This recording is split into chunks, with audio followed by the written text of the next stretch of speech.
¿Ibas? Sí, Miss, buenas tardes. Buenas tardes. ¿Qué es la hipertensión? Obviamente todos lo conocemos. Es una elevación patológica de presión arterial por encima de 140/90. Desde ese punto ya se considera una hipertensión arterial. ¿Qué van a hacer estas drogas? No van a curar la enfermedad, van a mejorar los síntomas, van a ser eficaces mientras el paciente está con la medicina. Antiguamente, su mayor objetivo, o su único objetivo, era reducir la presión arterial. Actualmente, lo que se desea con esta farmacoterapia, además de reducir la presión arterial, es revertir los cambios en los órganos que están directamente afectados con el corazón. Con esta presión, entre ellos tenemos el corazón. ¿Qué es lo que van a hacer esta terapia antihipertensiva? Va a revertir los cambios anatómicos de la hipertrofia en el ventrículo izquierdo y de la capa muscular de los vasos sanguíneos. ¿Qué es la hipertrofia del ventrículo izquierdo? Me dirán ustedes. Una hipertrofia del ventrículo izquierdo es un agrandamiento muscular, pero no con la cavidad del ventrículo, sino solamente el músculo. Como vemos acá en esta imagen, un corazón normal tiene las cavidades del mismo tamaño. En un corazón con hipertrofia, el ventrículo se encuentra disminuido, es menor la cantidad de sangre que va a tener acceso a esta área. Luego decía de que va a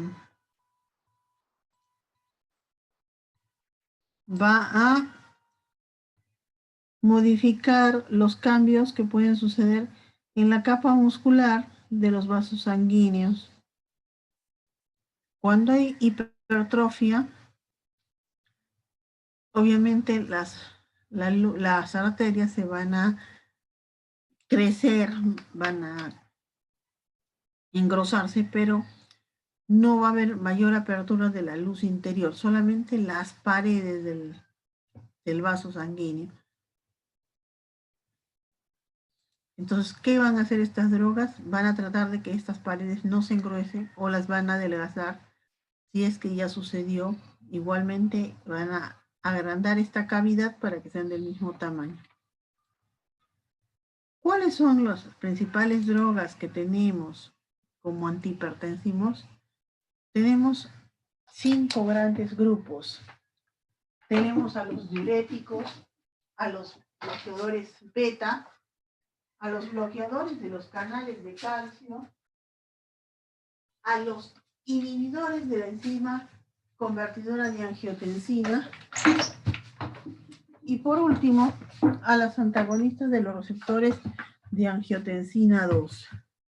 El día de hoy vamos a ver grupo por grupo las drogas que corresponden a su grupo, sus ventajas y desventajas. El primer grupo, como decía, son los diuréticos. ¿Cuál es la función de estos diuréticos? La función de los diuréticos es aumentar la excreción de orina, y en realidad el volumen de orina excretada. Al aumentar el volumen de orina excretada, vamos a aumentar los electrolitos que vamos a excretar, principalmente sodio y cloruro. ¿Hay alguna relación entre el sodio y el cloruro y la presión arterial? ¿Podrían decirme alguna opinión al respecto?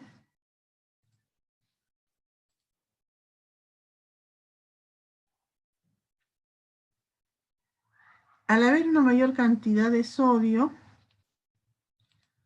va a haber una mayor cantidad de presión arterial. Entonces, si aumentamos la excreción del sodio, la presión arterial se va a ver disminuida.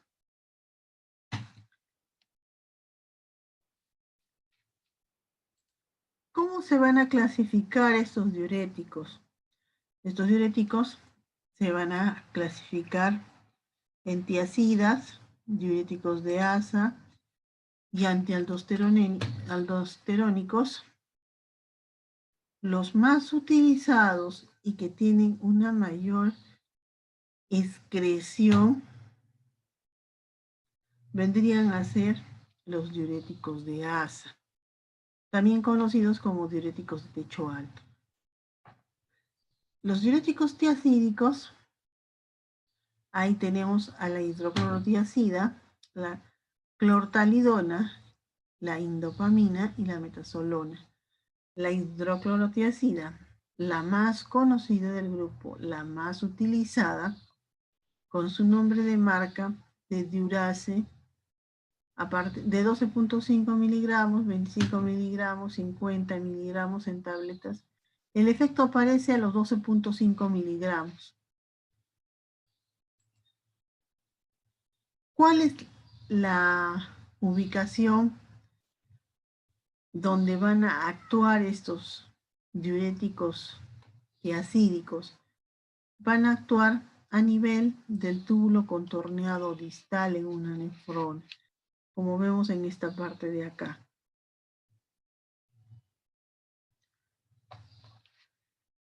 ¿Cuál es su mecanismo de acción? Inhiben el transporte de sodio y cloro y aumentan una excreción desde un 5% de la carga filtrada del sodio. Si no transportamos las moléculas de sodio y cloro, ¿cómo nos irá con estos dos iones? ¿Aumentan, disminuyen? ¿Qué pasará con ellos? ¿Qué creen que pueden pasar?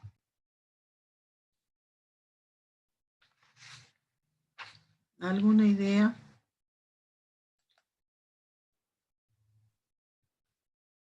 Si no se transportan, obviamente van a disminuir.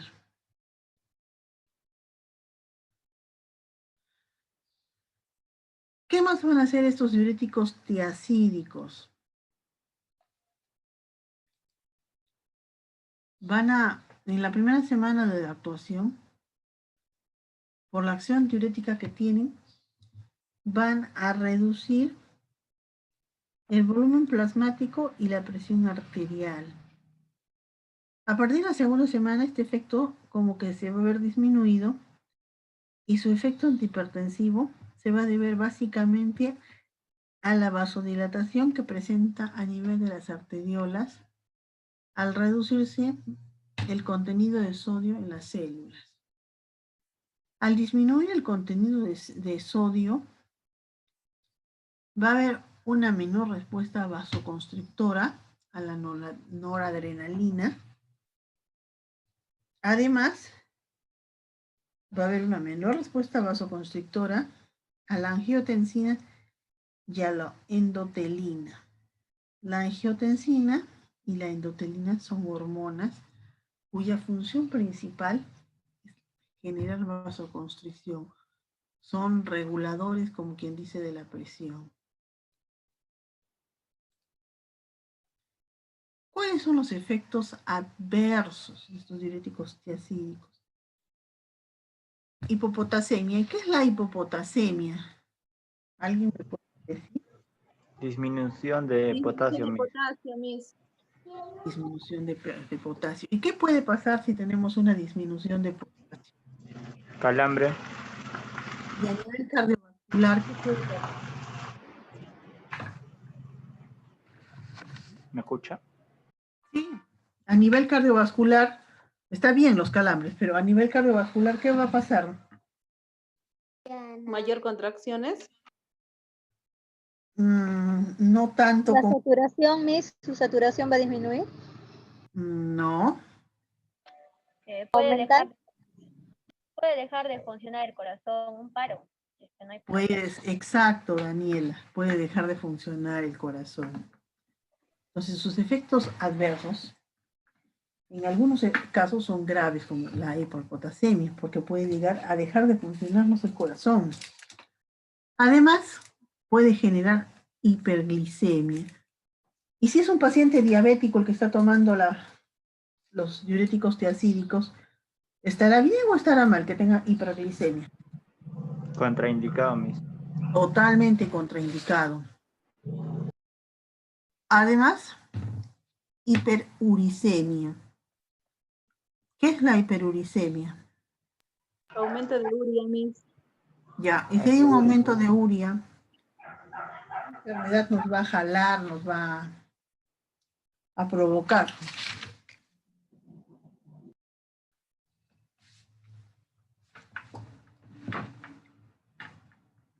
Si soy un hombre adulto, mayor de 30 años, y tengo hiperuricemia, ¿qué me puede dar?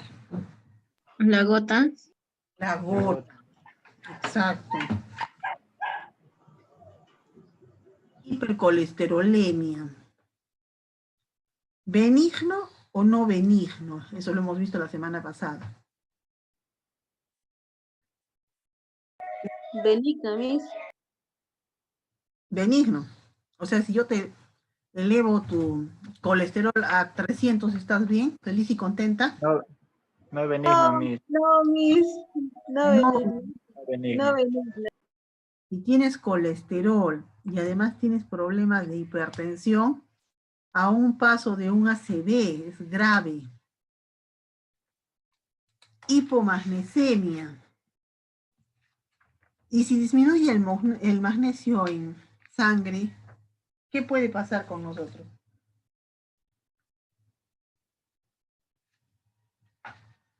A ver, alguien está por interna.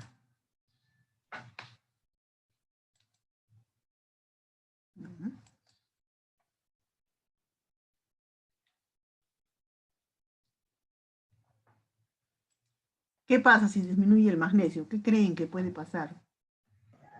Arritmias cardíacas. No.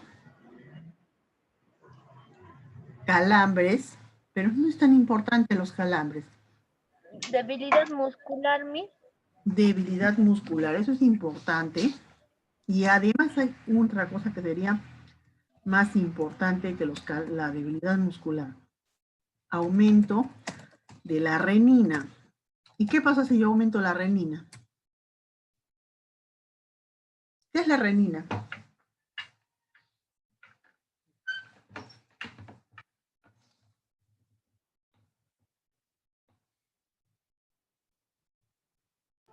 La Renina, renina. perdón. A ver, Julber, ¿qué? Hablando de renina, angiotensina, ¿no son reguladores de la presión arterial? Son reguladores, exacto. ¿Y qué pasa si aumento la renina? Dificultad en regular la presión arterial. ¿No subiría tu presión arterial? Vendría a ser, sí. Sí. Definitivamente subiría nuestra presión arterial. Además, estas tiacidas van a disminuir ligeramente la filtración glomerular. Y si no filtramos, ¿cómo estará nuestra función renal?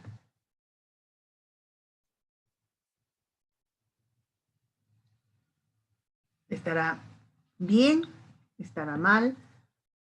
No, Miss. Si no filtramos, entonces los riñones se ven afectados, ¿no? Y si sigue así, puede dejar de funcionar. Exacto. Daniela, ¿fuiste Daniela? Sí, Miss. Perfecto.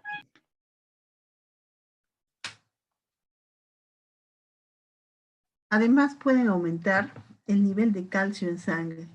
Este en realidad no es un problema tan grave. Lo más grave en estos casos es la hipopotasemia. Ya, ténganlo presente, hipopotasemia, hipercolesterolemia y la hipomagnesemia. Y ya sabemos que la hipomagnesemia, ¿por qué? Porque va a aumentar la renina y por lo tanto se puede incrementar la presión a pesar de que sea un diurético. Los que han hecho prácticas en el seguro, en el salud, ¿cuál es el diurético que más se utiliza en el salud? ¿Qué han visto? Hidroclorotiazida de 50 mis. De 25, perdón, de 25. Media tableta al día. Media tableta, exactamente. Sí. ¿Recomendable o no recomendable? ¿Qué opinan sobre ese? Recomendable viendo el riesgo-beneficio. ¿Se acuerdan del caso de los hipolipédicos que hicimos la semana pasada? Paciente de 70 años, 40 años de hipertensión, toma aspirina. ¿Estará bien que le den este diurético tiacídico, la hidroclorotiazida?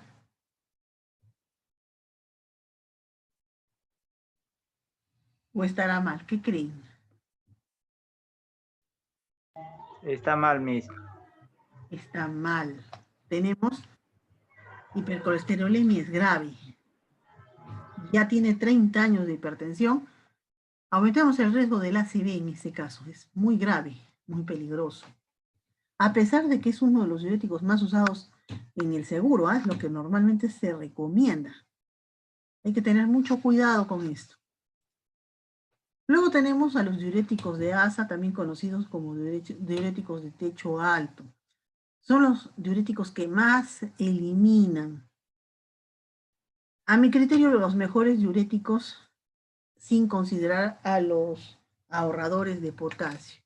En este grupo tenemos a la famosa furosemida, con su nombre comercial de Lasix, de 40 miligramos en comprimidos o de 20 miligramos en 2 mililitros en ampollas.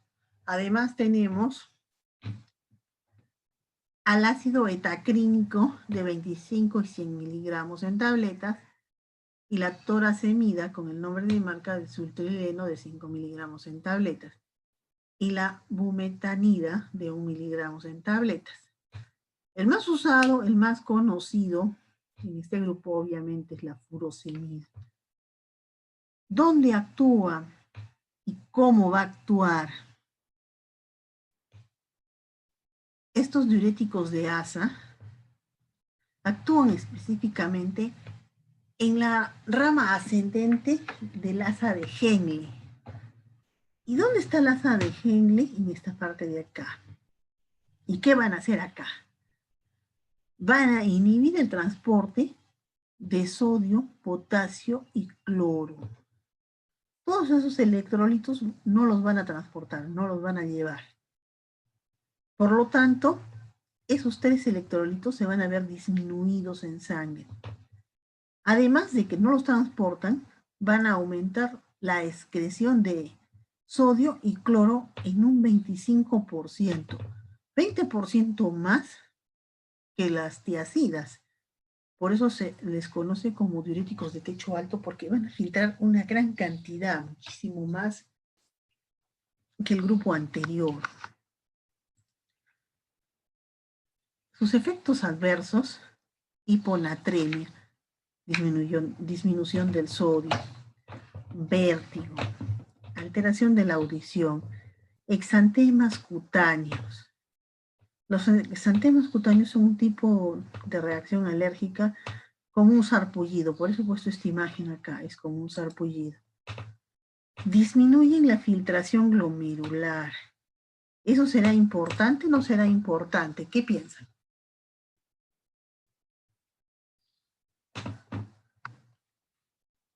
¿Está bien que disminuyan la filtración glomerular? Yo pienso que no, mis. No, porque puede haber un daño en el riñón. Sí. Disminución del líquido extracelular y trastornos gástricos. Lo más grave de estos efectos adversos es la disminución de la filtración glomerular. Por lo tanto, la subrayo. Ahora, considerando efectos adversos, comparando tiacidas con los diuréticos de ASA, podemos decir que los diuréticos de ASA En respecto a efectos adversos son más benignos, sus efectos adversos no son tan graves. Pero tenemos algunas contraindicaciones. Diabetes no se puede utilizar.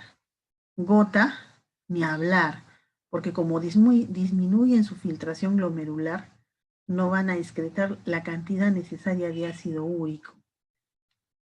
Hipovolemia. ¿Qué es la hipovolemia? ¿Qué me pueden decir de la hipovolemia? Disminución de la sangre. Del volumen de sangre, del volumen del líquido de sangre. Eso es un poco grave porque la presión arterial va a bajar. Hiponatremia, que es la disminución del sodio. Osteoporosis, no se debe usar porque, como dijimos a un comienzo, estos diuréticos también impiden la filtración del calcio. Totalmente contraindicado, y por eso lo he puesto en rojo, embarazo y lactancia. Está totalmente contraindicado. ¿Qué quiere decir? ¿Que es un fármaco de qué tipo? A, B, C, X, ¿qué grupo? Eso lo vieron con mi colega Ricardo Torres en el X. curso. X, totalmente contraindicado. No se debe usar bajo ningún aspecto este tipo de diuréticos. Me hice una pregunta. A ver, ¿Por qué se dejó de utilizar la bumetanida? ¿Por qué? ¿Qué causa? por sus efectos adversos en realidad se dejó de utilizar y no era tan efectivo como otro de sus grupos, o como otros fármacos del mismo grupo, que tienen mayor acción terapéutica, o sea, tienen la misma acción terapéutica, pero no alcanzan tienen la misma acción terapéutica, ¿cómo te explico? Tienen la misma acción terapéutica, pero sus efectos adversos son más graves. Además de que está totalmente contraindicado en el embarazo y en la lactancia, la disminución de filtración es mayor, por ejemplo. Por eso es que se dejó de utilizar la bumetamida. ¿Sí?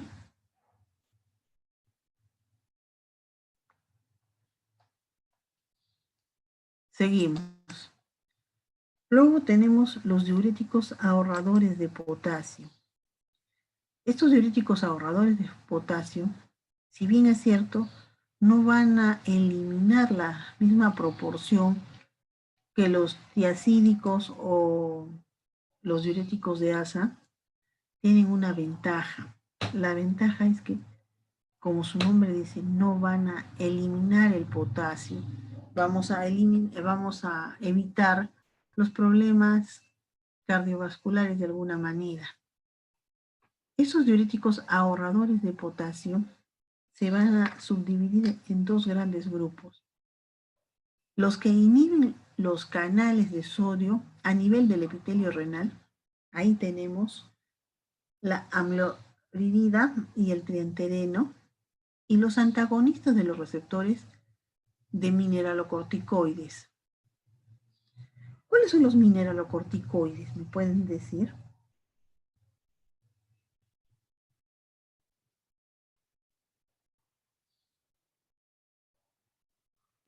No le escuché, perdón. ¿Cuáles son los mineralocorticoides? ¿Alguna idea?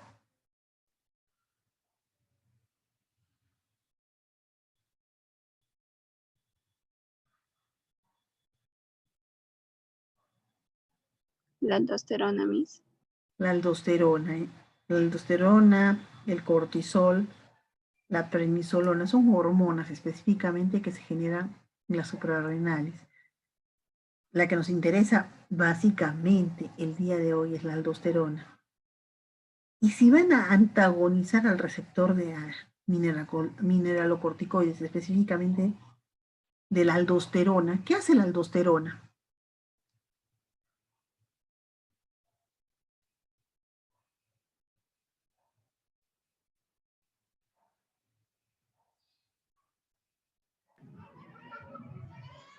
¿Tendría la misma función que el cortisol? No, a pesar de No. que se excretan al mismo nivel, que los dos son mineralocorticoides, no tienen la misma función. La aldosterona, su función básica es la producción y liberación de renina. ¿Y qué hacía la renina, se acuerdan? De controlar la presión arterial. ¿A qué nivel? ¿Qué hace? ¿Lo sube, lo baja, amarra la presión? ¿Qué va a hacer con la presión? Lo baja, Miss.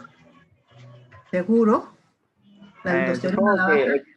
Supongo equilibra, Miss, la presión arterial. No sube ni baja. La aldosterona lo que hace, en realidad, al liberar la renina, es incrementarla la presión. Entonces, si antagonizamos a estos receptores, no dejamos que funcionen, la presión se va a ver disminuida porque no va a haber liberación de renina. ¿Me captaron la idea o no me captaron? Sí, algo, Miss. Sí, Miss. A ver, vamos a la pizarra. ¿Dónde estás? ¿Dónde estás?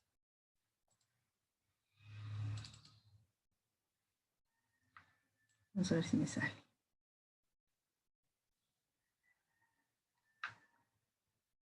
Ya. Este es un receptor. ¿Qué va a recepcionar este receptor? Ahí va a captar aldosterona. Ya sabemos que la aldosterona lo que va a hacer es liberar renina. Al liberar renina, ¿qué va a pasar? Se va a incrementar la presión. Si yo antagonizo este receptor, es decir, no dejo que la aldosterona se una,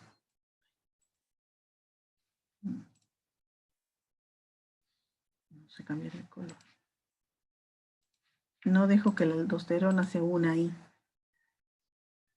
¿Qué va a pasar con la aldosterona? Vamos a ver, vamos a acomodarlo un poco mejor.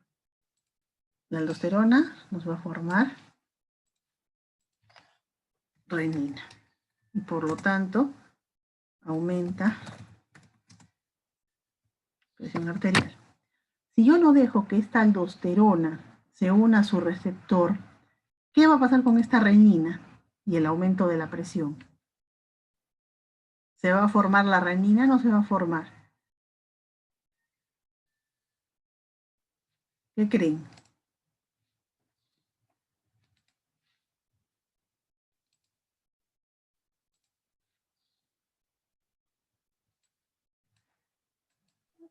Que sí se forma la renina.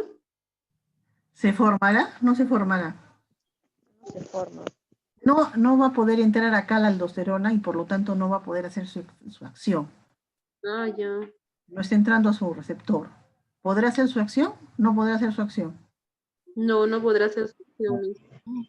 Y si no hace su acción, ¿qué va a pasar con esta renina? Va a haber aumento de la presión. No. Hemos dicho que disminuye. Hemos dicho que la aldosterona se une a su receptor y va a formar renina, y la renina ¿qué va a generar? Un aumento de la presión. Entonces, si esta aldosterona no se logra unir a su receptor, ¿qué va a pasar? ¿Se formará renina o no se formará renina? No se forma. No se forma. Y si no se forma, ¿qué va a pasar con nuestra presión? Disminución de la presión arterial. Disminución de la presión arterial, exactamente. Entonces, ese es el mecanismo de estos diuréticos ahorradores de potasio, pero específicamente que van a antagonizar a los receptores de mineralocorticoides.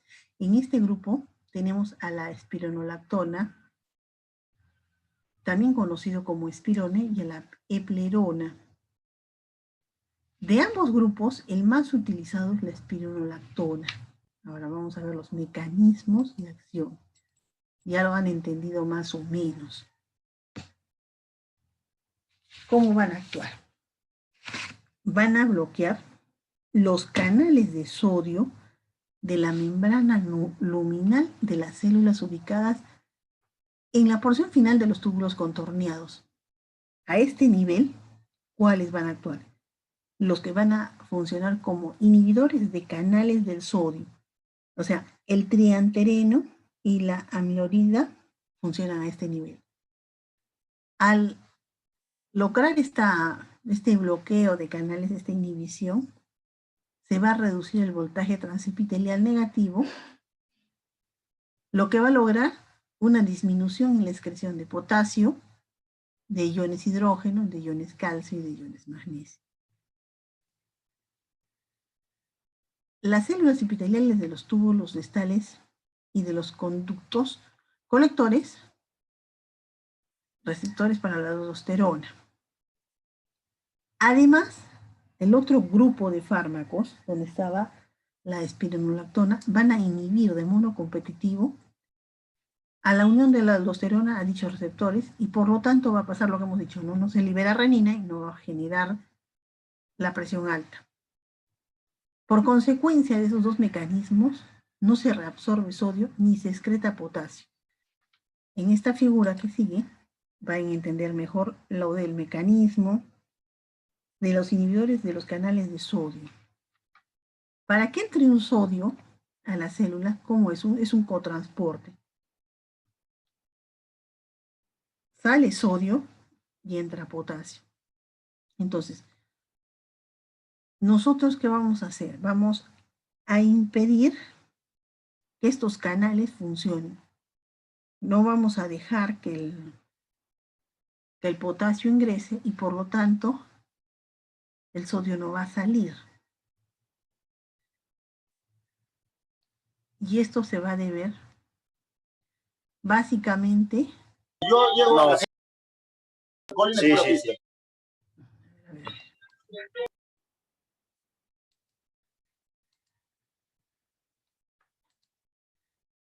Si no vamos a dejar que el sodio ingrese para que luego salga, entonces no va a haber ese desperdicio. Esto se logra gracias a la amloridida y al triantereno.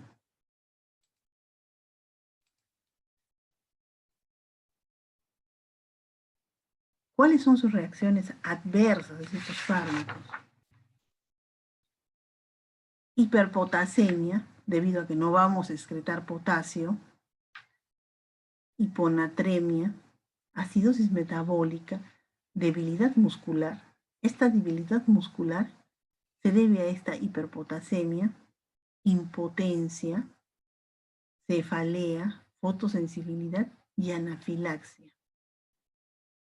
Si bien es cierto, estos diuréticos no van a excretar potasio, también sus reacciones adversas no son tan benignas como los diuréticos de asa. Por ejemplo, la acidosis metabólica es un problema grave que nos puede generar trastornos a nivel hormonal. Entonces, también sus efectos colaterales son un poco problemáticos, por decirlo de alguna manera. El segundo, ¿hasta aquí alguna duda? Empecemos por ahí. Miss, por haber hiperpotasemia, ¿no bajaría la presión? El potasio tiene algo que ver con lo que es la presión arterial directamente o no?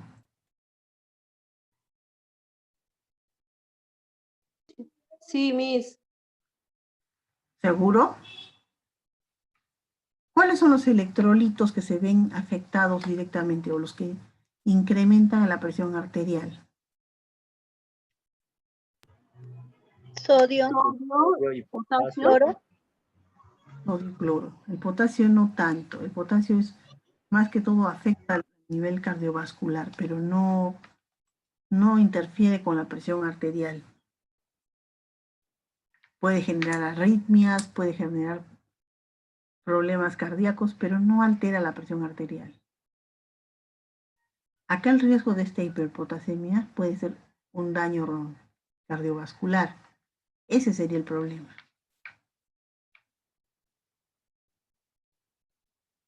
No es más peligroso tener hipopotasemia que hiperpotasemia.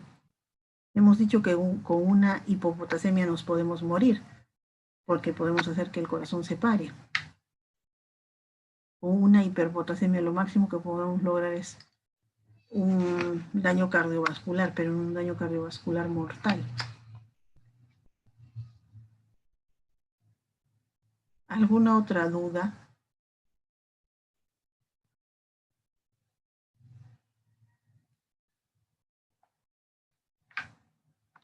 Ya, seguimos entonces. Luego tenemos a los bloqueadores de los receptores beta-adrenérgicos. ¿Qué quiere decir esto? Que van a trabajar básicamente con lo que vendría a ser adrenalina, con los receptores beta de la adrenalina. Estos receptores beta son dos, beta 1 y beta 2. Los beta 1, que son los que nos interesan básicamente a nosotros, ¿dónde se encuentran? En el corazón. ¿Y cuál es la función de estos beta 1? Van a incrementar el gasto cardíaco y la frecuencia cardíaca. Van a liberar la renina. Y si se libera renina, hemos dicho que vamos a incrementar la presión arterial. Son antihipertensivos eficaces porque al bloquear estos receptores ya no van a poder hacer ese efecto de aumentar el gasto cardíaco, aumentar la frecuencia, liberar la renina. Entonces son tan eficaces debido a que van a reducir el gasto cardíaco, van a provocar bradicardia, van a reducir la contractibilidad del corazón. Todo eso por los beta 1. Además, van a disminuir la liberación de renina en el riñón. Y si disminuimos la liberación de renina, ¿qué pasa con la presión? Baja, Miss. Baja. Con esto hemos explicado cómo es su efecto. Al disminuir la liberación de renina, la presión va a bajar.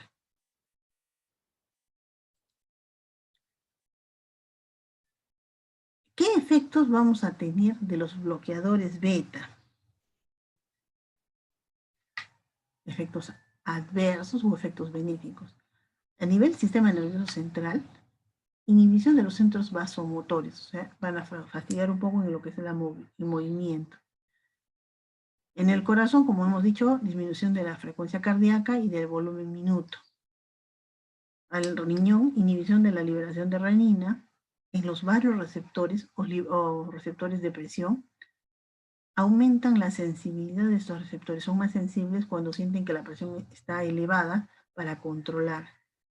A nivel de la membrana, van a estabilizar la membrana y van a reducir el potencial de acción, logrando un efecto vasodilatador directo. En el sistema circulatorio, un efecto vasodilatador. Básicamente eso es lo que van a lograr. ¿Cómo los vamos a clasificar a estos beta bloqueantes? De primera generación, de segunda generación, de tercera generación, o los podemos clasificar también según su selectividad. Es más fácil determinarlos y utilizarlos según su selectividad. No selectivos, que van a bloquear tanto los receptores beta 1 y los beta 2, es decir, que no solamente van a funcionar a nivel cardíaco, sino a otros niveles, como sean bronquios,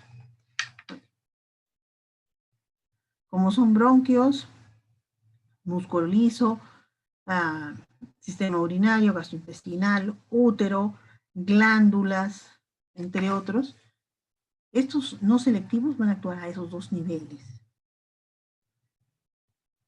Y a este nivel, en este grupo, tenemos el propanolol, que es el más utilizado del grupo con su nombre de marca, Inderal de 40 miligramos, el timolol y el naldolol. El timolol, por ejemplo, viene en forma de gotas que se utiliza para el corazón, eso no nos interesa. Los he puesto más que todo como cultura general, no tiene un efecto cardiovascular. Los que tienen efecto son el propanolol y el nadolol. Los selectivos, es decir, los que solamente van a bloquear los receptores beta 1, que son los que nos interesan a nosotros, atenolol, acebutolol, bisoprolol y metoprolol. El acebutolol actualmente ya no se utiliza, está descontinuado.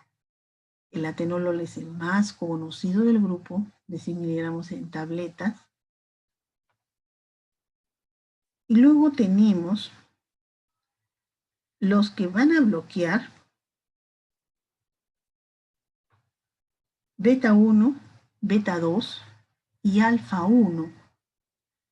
Los receptores alfa 1 se encuentran en el músculo liso y en el corazón.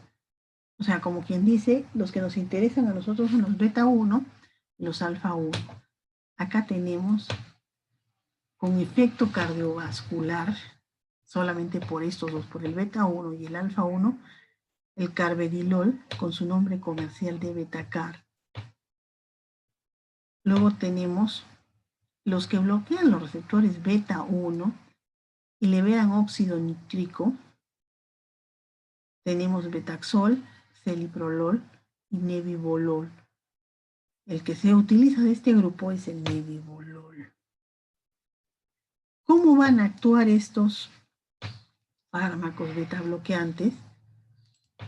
Ya sean específicos o inespecíficos, van a disminuir el volumen minuto.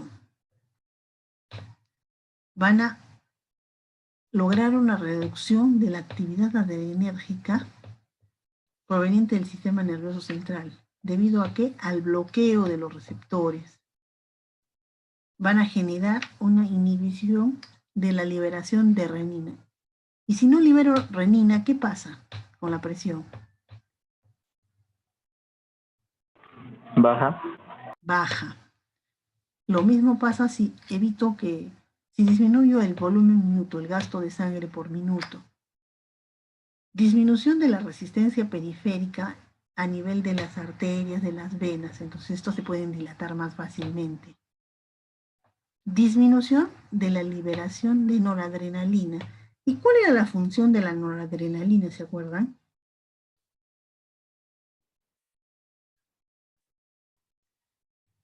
Vasoconstricción. Entonces, si disminuimos la vasoconstricción, nos favorece a lo que es disminuir la presión. Tenemos efectos adversos, y los efectos adversos son al sistema nervioso central, dado que estos van a trabajar con lo que es receptores adrenérgicos. Sus efectos adversos son el insomnio, la pesadilla y la depresión. Si lo vemos frío, no son efectos adversos tan graves como los que hemos visto, por ejemplo, para los diuréticos tiacídicos o para los diuréticos de asa. Son efectos adversos más suaves, más benignos. Salvo la depresión, los demás son efectos sencillos. ¿Qué podemos decir con respecto a su farmacocinética de estos fármacos? Todos son eficaces por vía oral. Luego tenemos que el propranolol y el metoprolol, ojo, el propranolol es un no selectivo que va a bloquear beta 1 y beta 2, mientras que el metoprolol es un selectivo beta 1. O sea, son fármacos diferentes, pero van a actuar de una manera parecida. Se van a metabolizar en el hígado. El atenolol, en cambio, que también es un selectivo beta 1, va a depender de una excreción renal para su eliminación. Ojo, son diferentes. Unos son bloqueantes inespecíficos, no selectivos. Otros sí son selectivos y funcionan de diferente manera. El propranolol debe ser administrado por lo menos 2 veces al día para lograr un efecto antihipertensivo. En cambio, los que son selectivos, por ejemplo, el atenolol, con una sola dosis logramos un buen efecto antihipertensivo.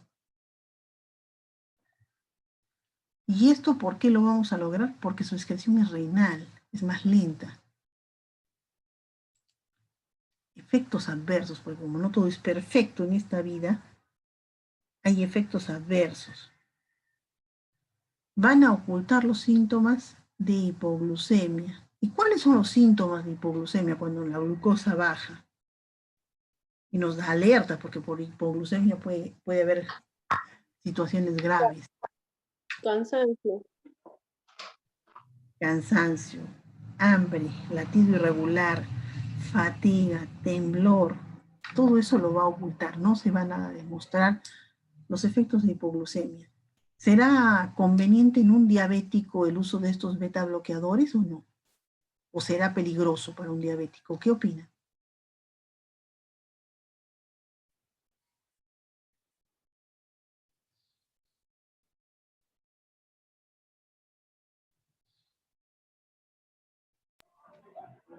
Peligroso como también no, Miss, porque enmascara, como dices, oculta los síntomas de hipoglucemia, pero sí baja el azúcar de la sangre.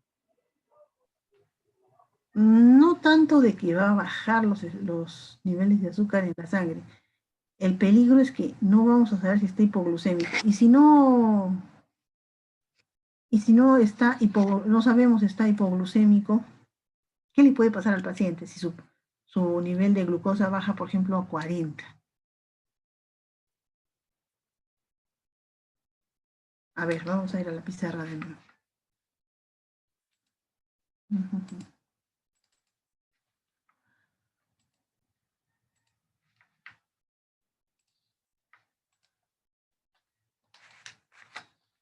Glucosa en sangre,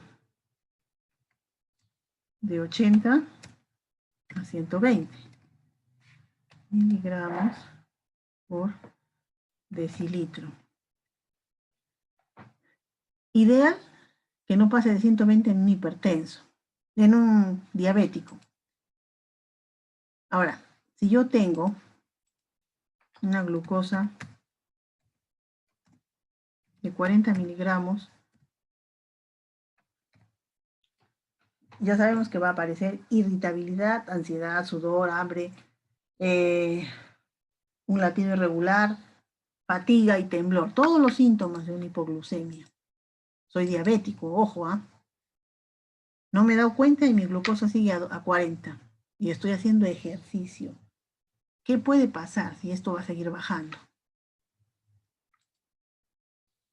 Miss, es algo grave cuando está haciendo ejercicio porque disminuye y puede entrar en un coma diabético. Es grave, es muy grave, podemos llegar al coma. Y, a ver, ¿dónde me fui? Entonces, ¿es conveniente para un diabético utilizar estos beta bloqueadores? No. No, ni hablar. Además tienen un efecto que identifican el efecto hipoglicemiante de la insulina, o sea, tendrían un efecto benéfico solamente para los que son diabetes tipo 1, pero los diabéticos tipo 2, ¿utilizan o no utilizan insulina?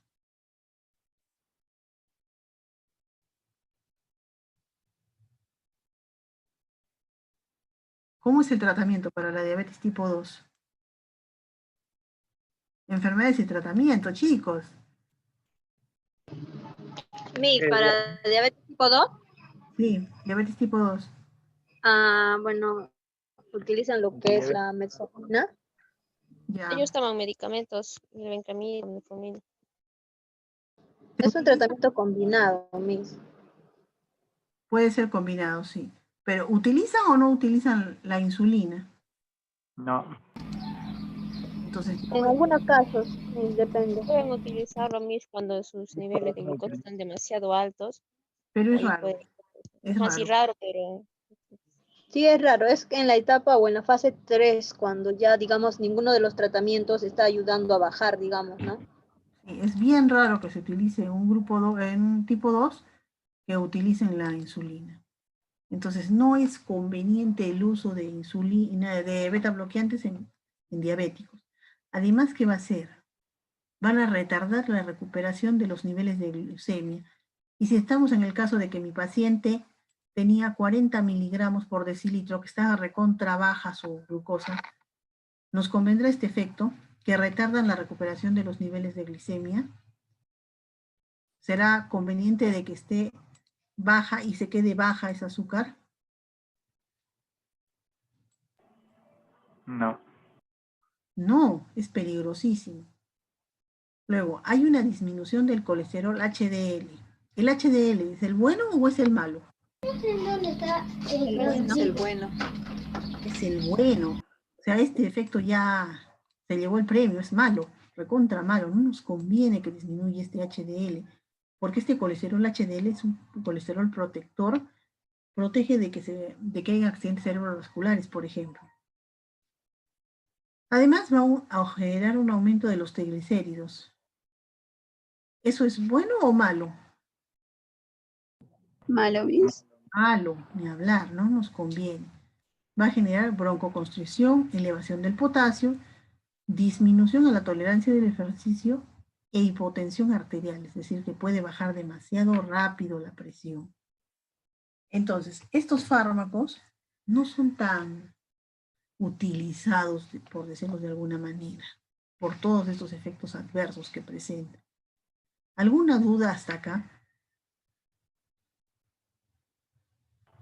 Miss, el verapamilo, Ya que tiene con el verapamilo, ¿a qué grupo de diuréticos o antihipertensivos pertenece?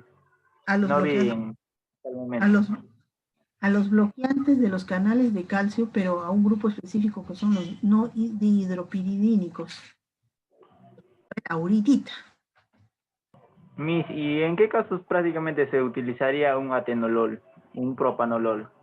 Se utilizan más que todo para lo que son arritmias, para ese tipo de problemas.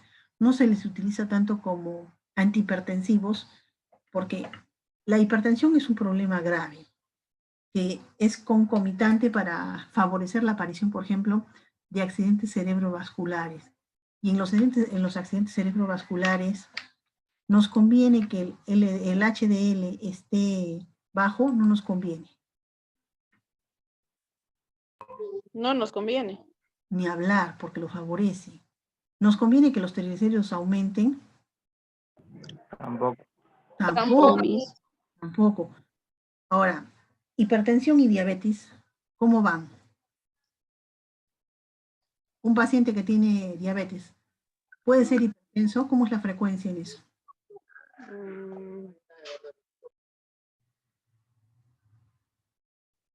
Es alta. Un paciente con diabetes fácilmente puede llegar a ser hipertenso también. Entonces, si ya tenemos dos enfermedades preexistentes graves, como es la diabetes y la hipertensión, y sus efectos adversos son bastante opuestos para el uso de esto, o sea, van a enmascarar los síntomas de la hipoglucemia, van a dificultar que el nivel de glucosa en sangre regrese a su nivel normal, van a aumentar el efecto hipoglicemiante, o sea, tiene muchos efectos colaterales para los diabéticos. ¿Se podrá utilizar? No, ni hablar. Y si es hipertenso, peor todavía. Entonces, por eso es que hay mucho control con este grupo de fármacos. Si tenemos un paciente diabético, es preferible usar otro grupo de fármacos, ¿no? Que no genere tantos contraindicaciones. O si tenemos un paciente con problemas de triglicéridos, de colesterol, tampoco, ¿no? No es muy recomendable porque lo va a empeorar el cuadro. Para eso existen otro grupo de fármacos de mejor opción, de mejor elección para ellos. Seguimos. Los bloqueadores de los canales de calcio, justo lo que estaba hablando Yulber. ¿Cómo van a funcionar estos? Van a bloquear los canales L del calcio en la fibra lisa vascular y en el miocardio. Estos canales L, normalmente, ¿qué van a hacer? Vasoconstricción y contracción cardíaca. Entonces, si los vamos a bloquear, vamos a generar una vasodilatación y disminución de la contracción cardíaca. Por lo tanto, vamos a lograr una reducción de la fuerza de la contracción y disminución de la presión. ¿Cómo se van a clasificar estos bloqueantes de los canales de calcio? En dihidropiridínicos y no dihidropiridínicos. Esto es según su estructura química, básicamente.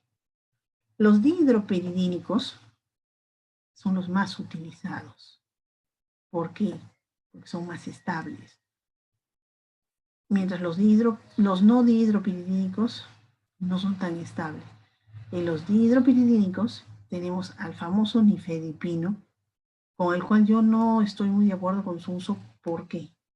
Porque este nifedipino baja la presión de manera demasiado violenta.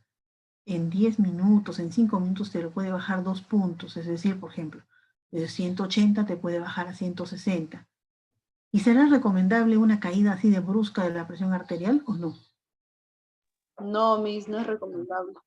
¿Qué puede generar una caída tan brusca de la presión arterial?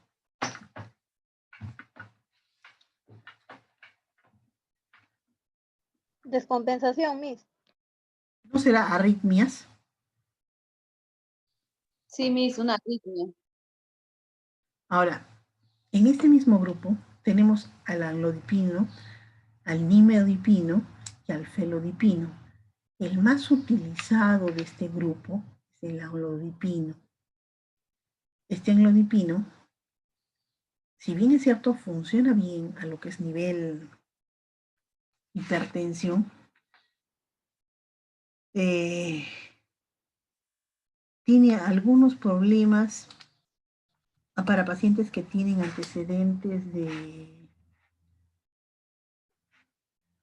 accidente cerebro, de trombosis, de ese tipo. Entonces hay que tener mucho cuidado con recetar por recetar. Hay que averiguar mucho del antecedente antes de recomendar el uso de estos dihidropiridínicos. Luego, en comparación con los no dihidropiridínicos, tenemos las benzotiazepinas, el diazepam, y las fenilalquilaminas, el verapamilo. De los dos, el que más se utiliza es el diltiazem, pero no se le utiliza tanto como antihipertensivo, sino más que todo como un antiarrítmico.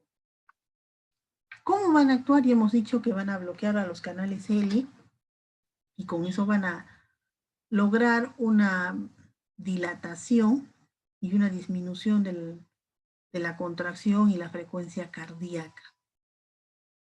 El primer grupo, los dihidropiridínicos, es decir, nimodipino, nifedipino, amlodipino, estos tienen un efecto mayor como vasodilatador que el diltiazem y el verapamilo.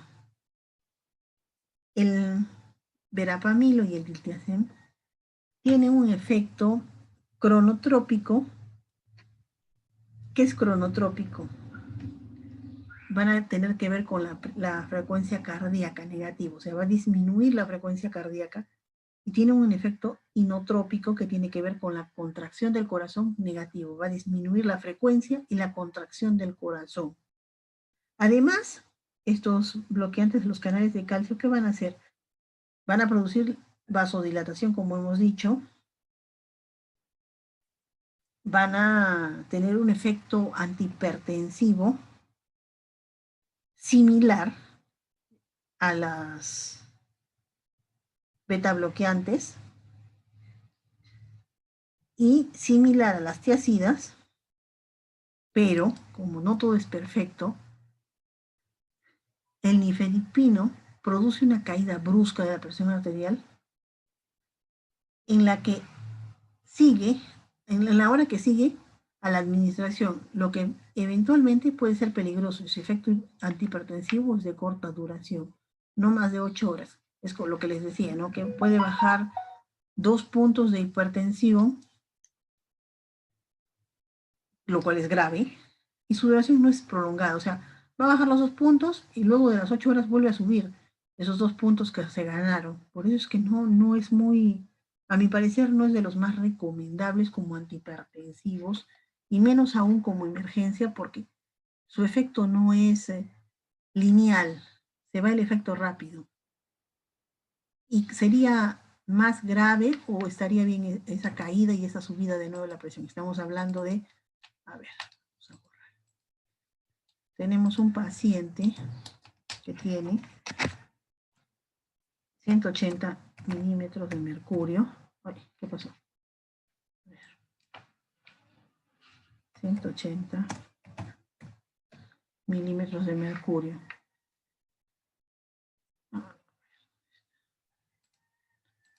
Le damos el nifedipino. Su presión va a caer. Hemos dicho que puede caer 2 puntos, va a caer a 160. Esto es a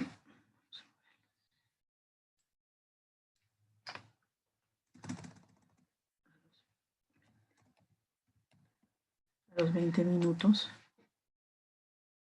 La teoría dice que esto nos va a durar más o menos 8 horas, pero la práctica dice que no. La práctica ahora dice que a las 6 horas el efecto vuelve a pasar y todo regresa a su estado normal. 80. Acá tenemos como un máximo de 6 horas. ¿Qué opinan de esta caída? Teníamos 180. En 20 minutos bajamos a 160. Y a las 6 horas vamos a volver a estos 180. ¿Estará bien ese pico de presión que estamos haciendo? No, Miss. No, Miss. ¿Qué puede pasar si seguimos haciendo esos picos? Arritmias cardíacas. Arritmias. Por eso es tan grave el uso de este nifedipino. Hay que tener muchísimo cuidado. Particularmente a mí no me gusta recomendarlos por esas caídas que genera. Tan rápidas y Miss, también. me hice una pregunta. ¿El nifedipino viene solo de vía oral, también sublingual? El que viene en forma de oros es sublingual. Y si es sublingual, ¿qué puede pasar? ¿Cómo será la caída? Más rápido. Mucho más rápido. ¿Cómo generaría la arritmia? ¿No sería peor? Miss, ¿es más rápida que la captopril? Es mucho más rápido que el captopril. Pero ojo, el captopril es más estable. No genera esos picos de presión. Es cierto, no va a bajarte los 2 puntos, te va a bajar que 1 punto como máximo, pero te lo va a mantener estable. Hasta 12 horas se puede mantener estable el captopril, la presión, ese punto que bajó. Miss, ¿y el losartán? El losartán no se puede usar como sublingual. Entonces, ese no actúa tan rápido, por eso es que no se debe utilizar. El captopril sí. El captopril sí, no hay problema en usarlo como sublingual.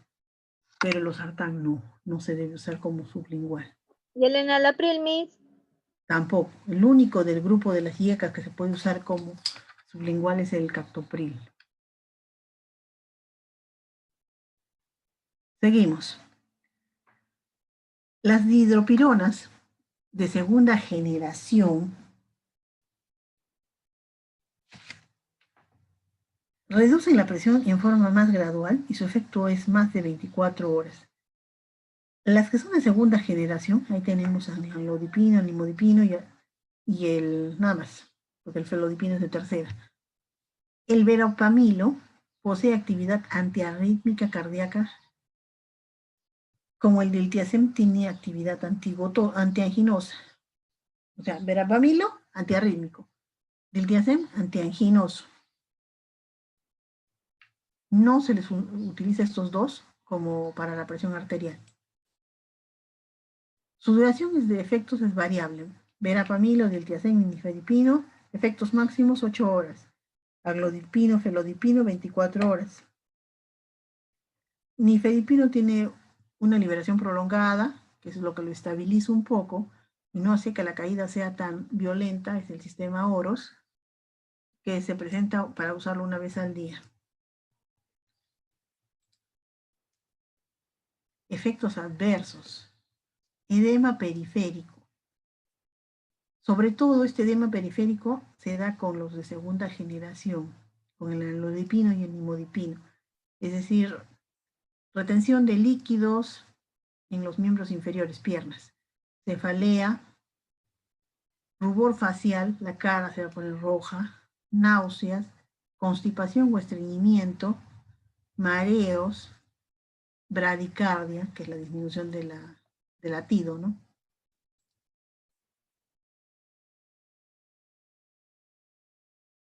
El verapamilo puede provocar bradicardia si se asocia específicamente con la digoxina. Nunca se debe asociar esas dos. Se les utilizan todos estos bloqueadores de los canales de calcio para el control de la hipertensión, como antiarrítmicos y para angina de pecho, porque ya hemos visto su farmacología de todo el grupo. ¿Hasta acá alguna duda? Miss, ¿se puede utilizar el uso concomitante de nifedipino más verapamilo, esto para no producir arritmias cardíacas?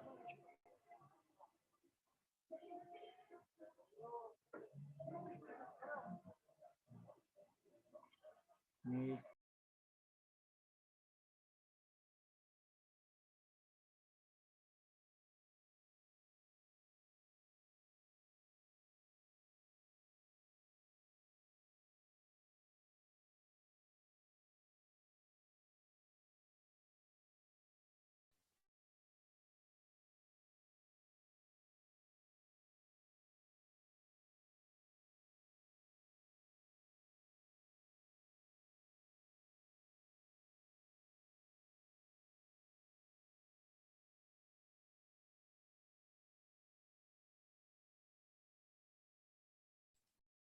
¿Ahora sí me escuchan? Sí, Miss. Ya. ¿Qué me preguntaban? Porque no les entendí nada. Miss, le preguntaba que si se puede utilizar el uso de concomitante de nifedipino más verapamilo, esto para que no produzca arritmias cardíacas. Es un poco raro, nunca he visto esa asociación, pero nada es imposible en medicina. O sea, sí se puede utilizar, pero yo nunca le he visto esa asociación. ¿Para qué te voy a decir le he visto? No, nunca le he visto. Es más, por seguridad yo no lo asociaría.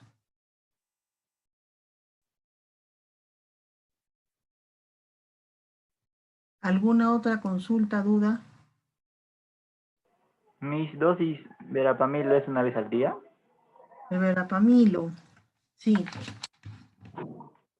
No, ¿qué estoy hablando? El verapamilo es cada 8 horas. ¿De cuánto viene, Miss? El verapamilo viene de 80 o 70. A ver, déjame pensar. De 80 es el verapamilo. Miss, ¿y qué personas no pueden tomar el verapamilo? El verapamilo no se debe utilizar mucho con las personas que tienen angina.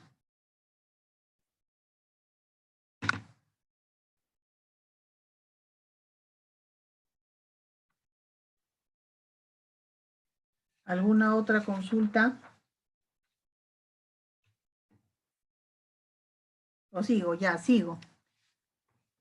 Inhibidores de la enzima convertidora de angiotensina.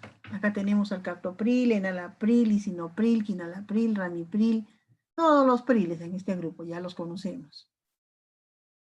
¿Cómo van a actuar? Inhibiendo a la enzima convertidora, evitando que se forme la angiotensina 2. ¿A qué nivel? Tenemos el antiangiotensinógeno, que es una proteína, con la renina va a perder 2 aminoácidos, se forma angiotensina 1. Con la ECA se van a formar la angiotensina 2. Nosotros vamos a atacar a este nivel para evitar la formación de la angiotensina 2. Al atacar a este nivel, vamos a lograr un efecto benéfico. ¿Por qué? Vamos a lograr que la bradiquinina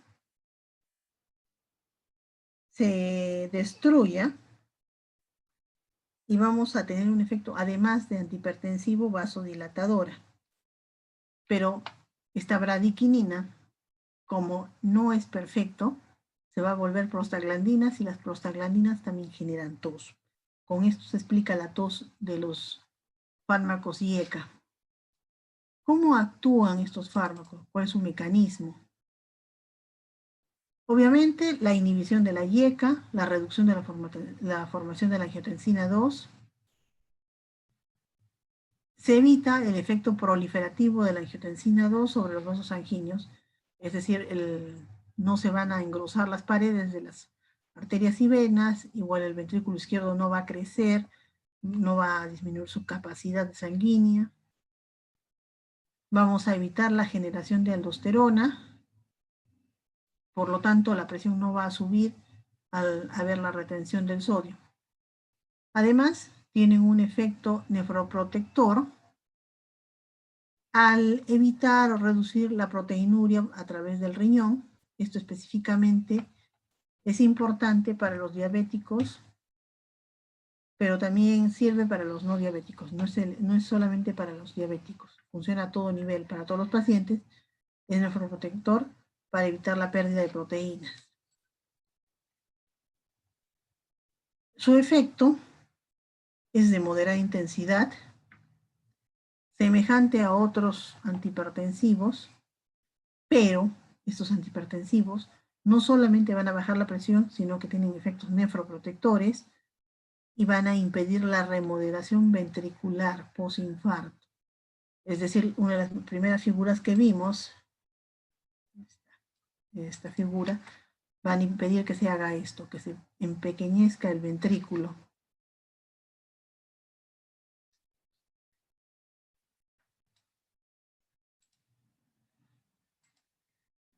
¿Cuáles son las reacciones adversas de las IECA? Tos seca, que se presenta siempre.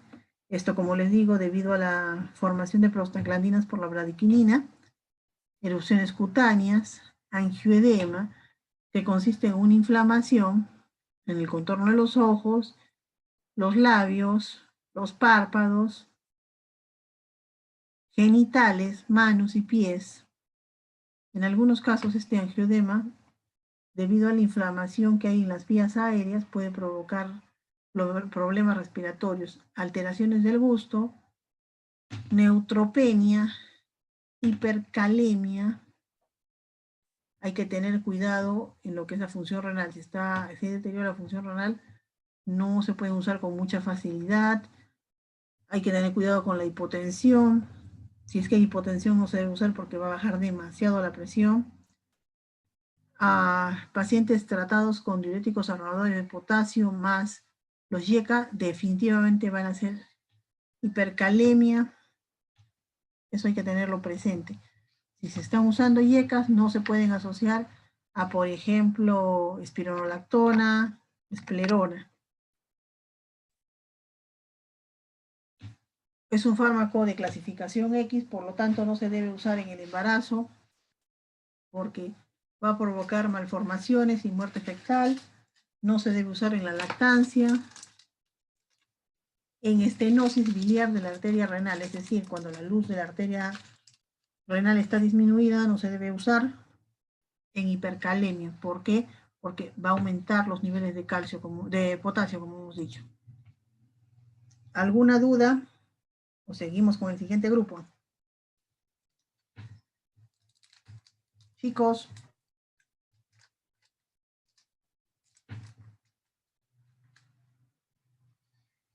¿Todo claro? Ya. Luego tenemos los antagonistas de los receptores ARA2. Ahí tenemos a los sartán, al valsartán, iversartán, candesartán, todos los sartán, telmirsartán, umersartán. Actualmente el valsartán está descontinuado. Estos son fármacos, son los que mayor efecto tienen. Más que estos ya no hay. ¿Cómo van a actuar?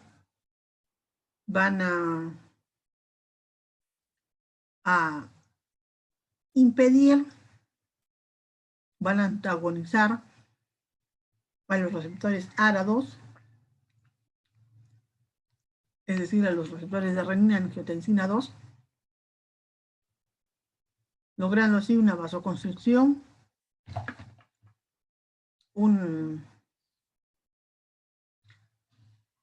van a hacer que no haya retención de sodio, van a evitar la hipertrofia y la proliferación de miocitos, van a estimular la fibrosis muscular.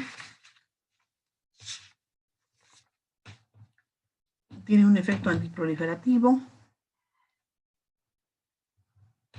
entre otros. Los mismos efectos que los IECA, es decir, antihipertensivo, nefroprotector y reductor de la hipertrofia cardíaca y vascular, pero estos duran 24 horas, mientras que los YECA duran de 8 a 12 horas, por lo tanto estos tienen una acción más prolongada. Van a generar entre sus efectos vasodilatación, disminución de la resistencia periférica, reducen la presión arterial, incrementan la actividad de la renina, la actividad de la angiotensina 2 en plasma,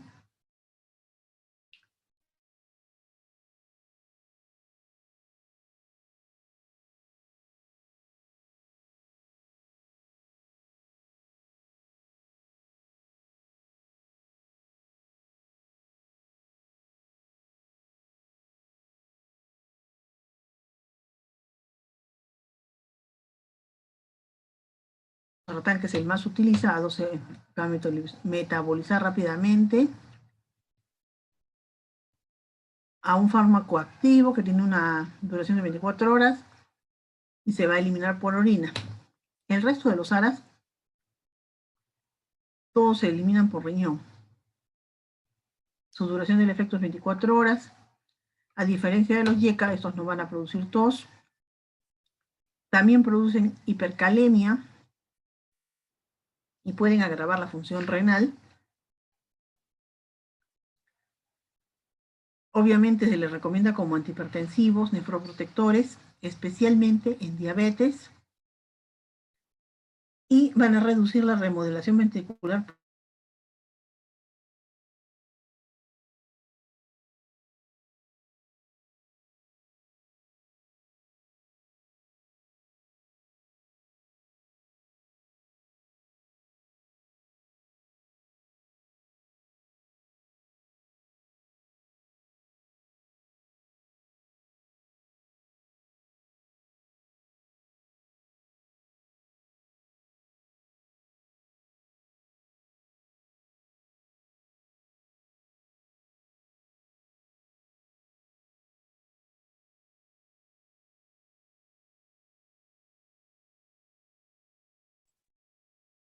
Chicos,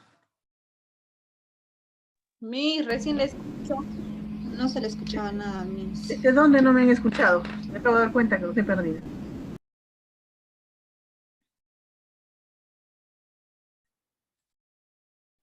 Chicos, ¿me escuchan? Sí, Miss. Ya, Ahorita ¿desde dónde no me han escuchado?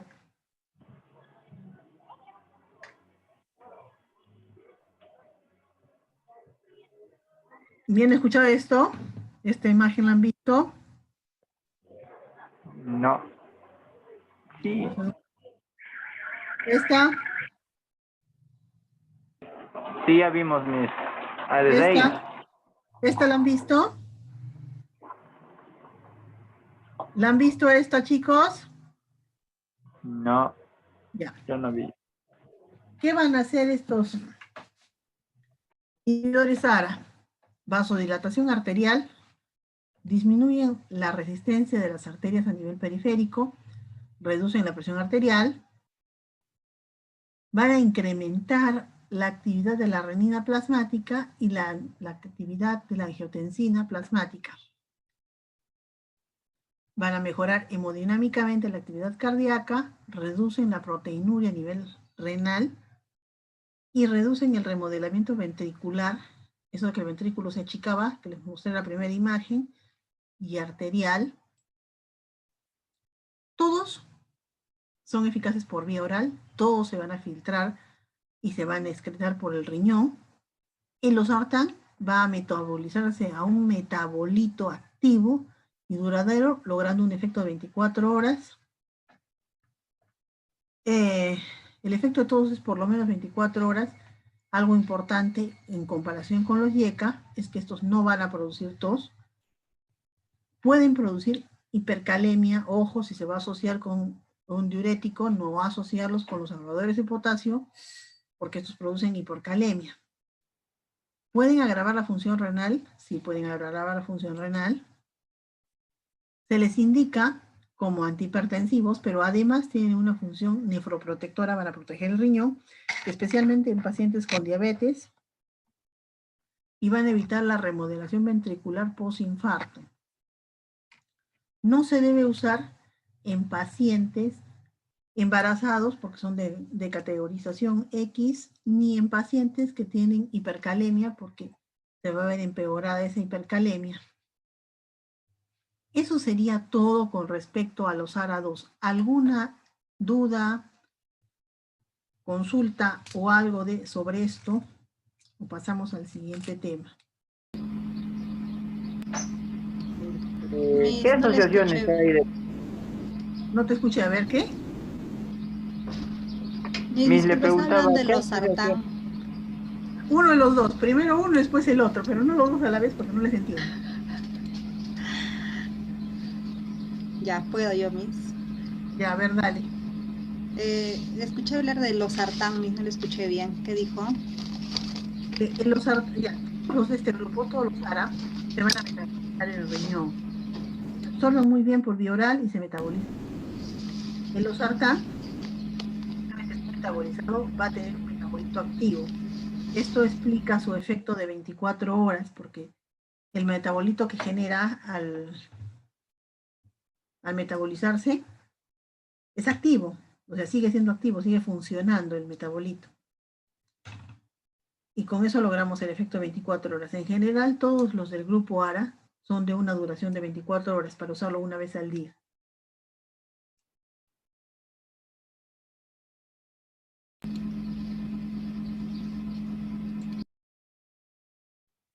¿Ya alguna otra consulta?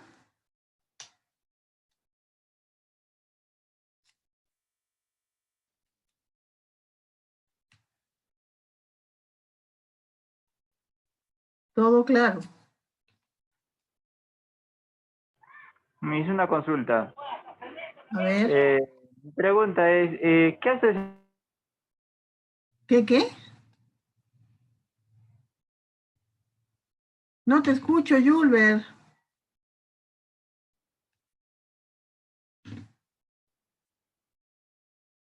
Julber, te perdí. ¿Me escucha?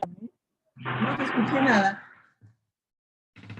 Miss, le estaba preguntando, ¿qué asociaciones hay de medicamentos antihipertensivos? Por ejemplo, yo vi mayormente los sartán con hidroclorotiazida. ¿Hay alguna otra asociación?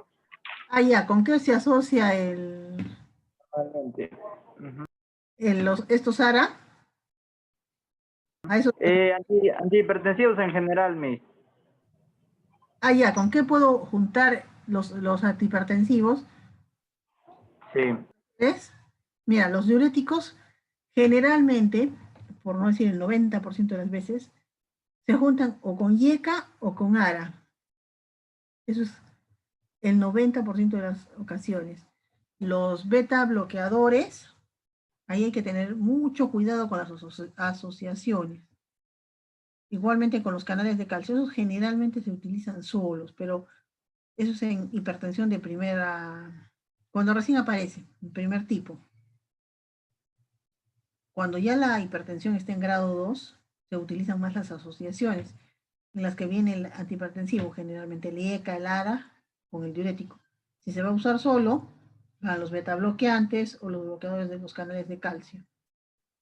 Si el paciente tiene alguna otra patología de fondo, ponte colesterol, antecedentes familiares de ACV o algo así, se le asocia también la ácido acetilsalicílico de 100 miligramos como cardioprotector.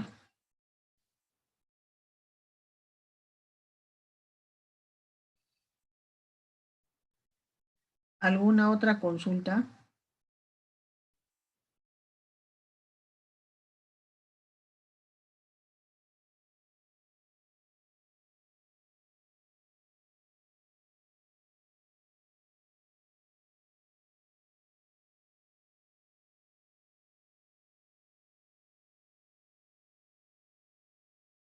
Una tarea para esta semana. ¿Me escuchan? Sí, Miss. Ya. Teníamos una tarea para... ¿Me escuchan o no me escuchan? Sí, Miss, sí. Sí, Miss, todo normal. Ya. Teníamos una tarea para esta semana, me parece que no todos me la han mandado. Tienen que completarla. Segundo punto. Tenían que darme los grupos esta semana. ¿Ya están armados esos grupos? Sí, Miss. Sí, Todos, todos tienen su grupo. Sí, Miss. Nadie se quedó sin grupo. Todos lo tienen ya. Perfecto. Miss, yo no tengo tengo. grupo, Miss. Yo tampoco. A ver, ¿quiénes no tienen grupo? Yamir Uno, Gordillo, Miss. sí, uno es Yamil. ¿Quién es otro para que se junten entre ustedes y completen el grupo? Yo, profesora, Dori Peraza. Ya, Diego, júntate con Yamir. Mayerlin tampoco tiene grupo. Miss, tampoco yo. ¿Quién eres tú? ¿Rosa? Dora. ¿Dora? ¿Qué Dora? Tuquecota. Ya, ahí ven, ya hay 3 personas. Ya tienen que... Tampoco. Yo tampoco tengo grupo. Ya. Júntense y completen los grupos. Mi compañera Milagros también no tiene grupo. Ya, quiero que se completen. Por ejemplo, Yamir, Diego, Mayerlin no tienen grupo. Acá hay una Milagros que no tiene grupo. Dora que no tiene grupo. Ya se formaron ahí 5. José Yo, Miss. tampoco tiene. Tampoco. Ya, júntense, arréglense, hagan los grupos. Quiero que me manden los grupos armados esta noche. La Ruth tampoco tiene. La Ruth Chen, Erika Quispe, Mayerlin. Ahí cerebritos. Profesora, ¿grupos de cuándo? De 5 personas, esos son los grupos.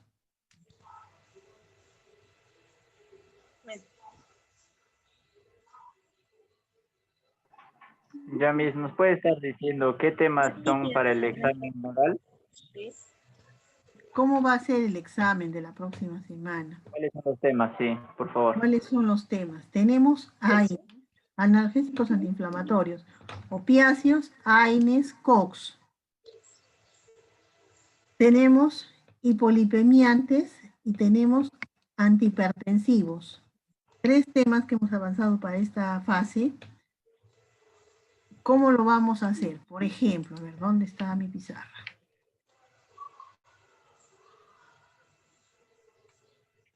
Por ejemplo,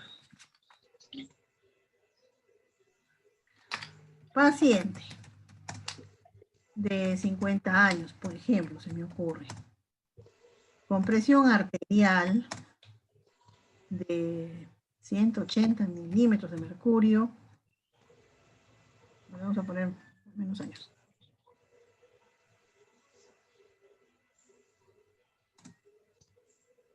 Con colesterol total. Así mucho, creo. De 200 miligramos Algo de brillito arriba. por decilitro. ¿Puedes abrir los micros, por favor? ¿Me están escuchando? Sí, Miss, le escuchamos. Ya. Están mirando la pizarra. 50 años. Con 70 presión años. de 180. 180 sobre 95.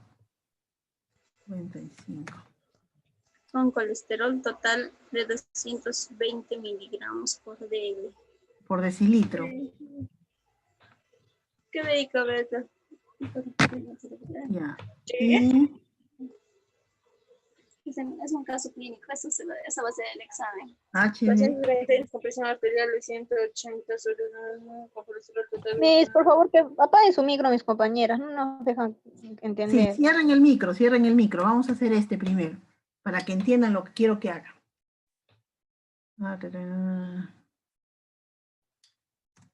Ya. Está embarazada.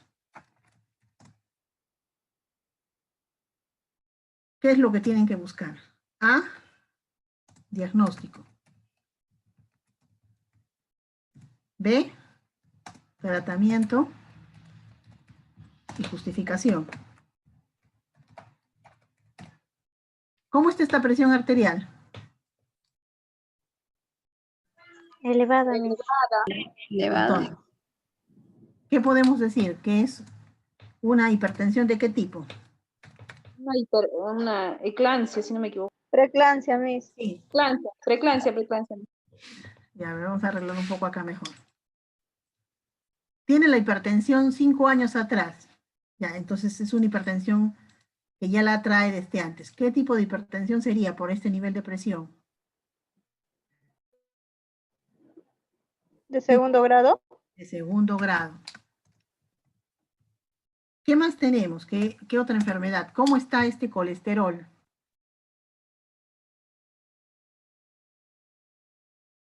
¿Está Un bien? poquito. Entonces, ¿qué tiene? Colesterol. Hipercolesteremia. Porque no estorbe. Su colesterol bueno también creo que está bajo, Miss. El Sí. HDL. A ver, HDL bajo. Entonces tenemos dos patologías de fondo. Hipertensión y hipercolesterolemia. ¿Cómo vamos a tratar? ¿Qué le vamos a dar para la hipertensión? Ojo, que está embarazada. ¿Qué pueden utilizar en embarazo? ¿Ara se puede utilizar? No, Miss, porque ahora es lo último ya, lo que es hipertensión. Es bastante alto. Además, los ARAs están totalmente contraindicados en embarazo. ¿IECA? ¿Podemos utilizar IECAs? Sí. ¿Seguro? Sí, A ver, Porque vamos no hay a ver. ¿Qué Porque dicen no hay los otra. IECAs? No, tenemos otras opciones. IECAs, absolutamente contraindicados en la gestación. No podemos usar IECAs. Los tiacídicos tampoco, Miss. Entonces, ¿qué nos queda? ¿Qué podemos utilizar? Ahorradores de potasio. Ahorradores de potasio, bloqueantes de canales. Lo más conveniente, ahorradores de potasio. ¿Sí? Sería conveniente utilizar ahorradores de potasio. ¿Y podríamos utilizar beta bloqueantes? Sí. ¿Y por qué no utilizamos beta bloqueantes? A ver, vamos a regresar a la pizarra. ¿Estamos en la pizarra? ¿La alcanzan a ver? Sí, Miss. Ya, entonces tenemos diuréticos, ahorradores de potasio. Es una opción. Otra opción, beta bloqueantes. Beta bloqueantes. Eso sería en consideración a la hipertensión. Ahora, en consideración al colesterol, ¿qué podemos utilizar? Vamos a abrir lo del colesterol. Estaminas. ¿Estatinas? Sí. ¿Seguro que las estatinas se pueden utilizar en embarazo? No. Efectos adversos, contraindicaciones. No en el embarazo.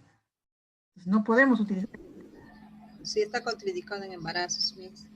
fibratos. ¿Podremos utilizar fibratos?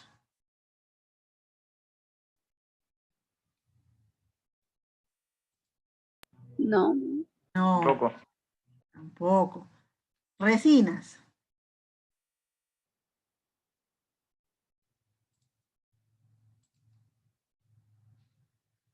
Gastrointestinal y dosis dependientes, mala absorción de vitaminas.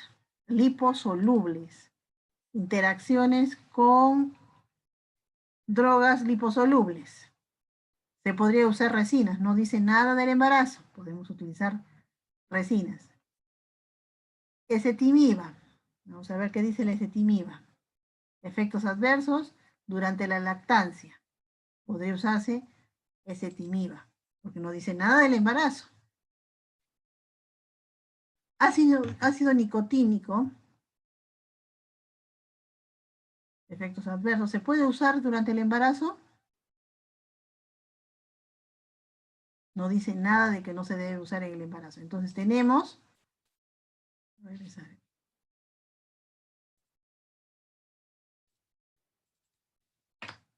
¿Dónde me metí?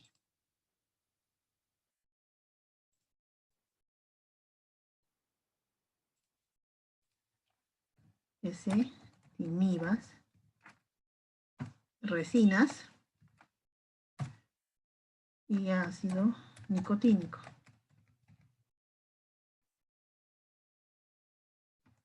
Ya.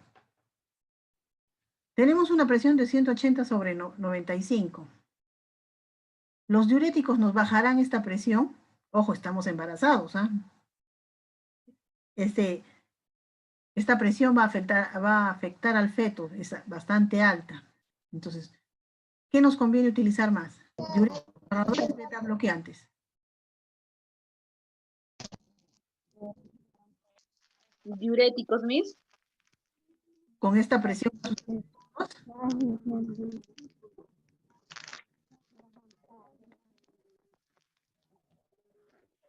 ¿Cuál sería la opción más lógica?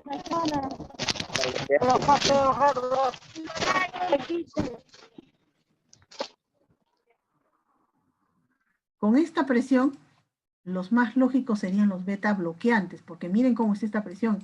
Está demasiado elevada, ojo. Puede haber problemas para el embarazo con esta presión. Entonces, la opción real, beta bloqueantes. Esa sería nuestra mejor opción en este caso. ¿Ya? ¿Y todo depende en la etapa del embarazo, Miss, en que se encuentre también la paciente? También importa, porque si está al final del embarazo, no podemos dejarla con esa presión. Entonces, ahí combinaríamos. Porque con una presión así puede inducirse al parto. Tendríamos que usar los dos diuréticos, los diuréticos y los beta bloqueantes. Ahora, para este nivel de colesterol, que es de 200, ¿cómo está? ¿Alto, demasiado alto? Vamos a ver la tabla del colesterol. Le hemos puesto 220 en colesterol total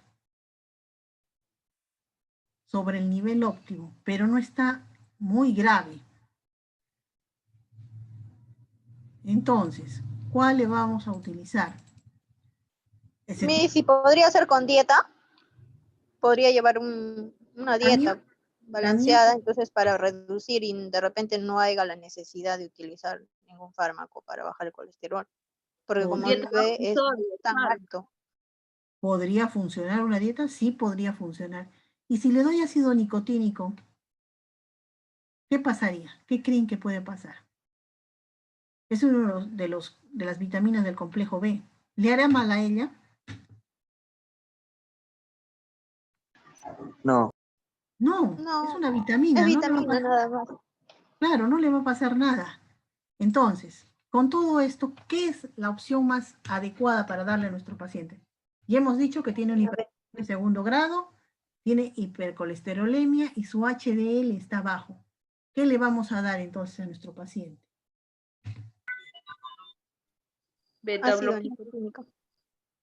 Beta bloqueantes.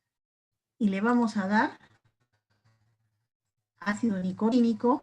Podemos ayudar con una dieta para que esto baje y ayudar al ácido nicotínico. Esto es lo que van a hacer en el examen. Obviamente no les voy a poner el mismo caso, porque este es un caso de ejemplo.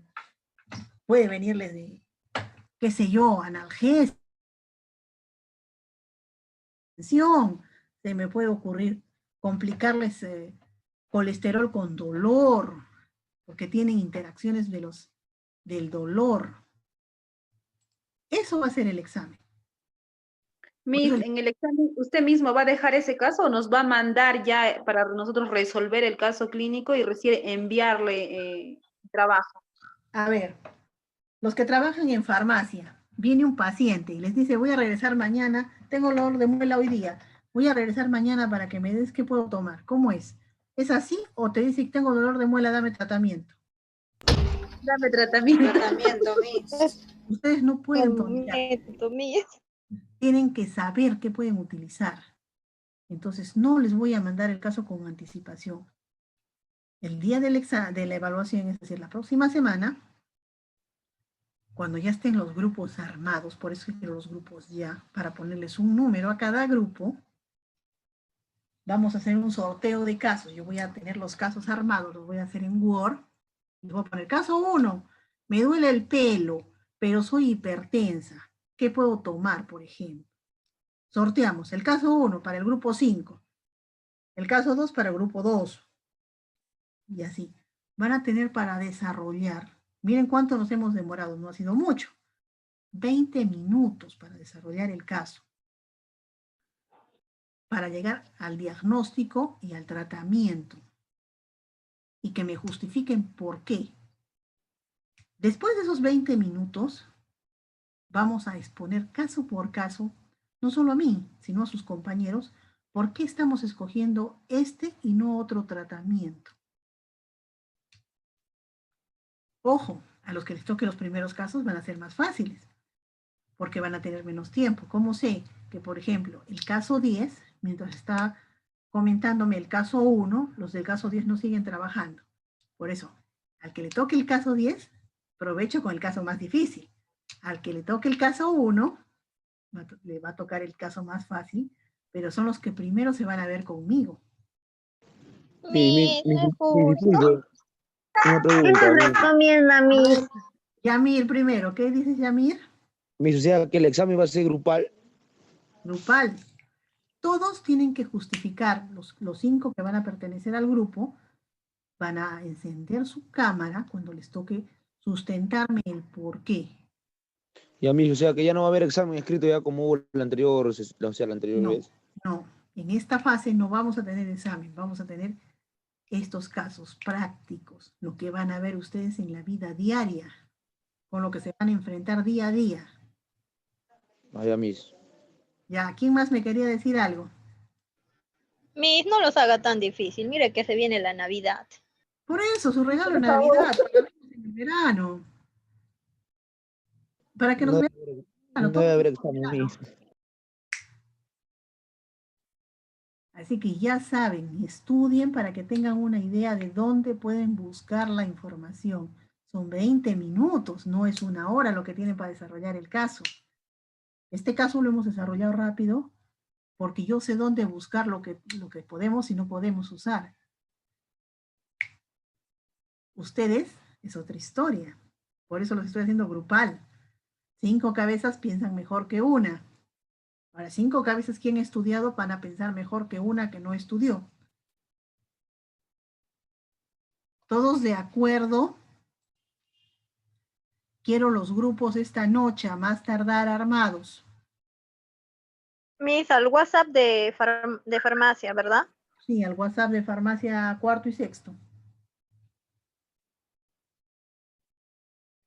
No se olviden de mandarme la tarea, no todos me han mandado la tarea. Pensaba explicarles lo de la tarea el día de hoy, pero ya que no todos me han mandado la tarea, no les puedo explicar pues la tarea del día de hoy.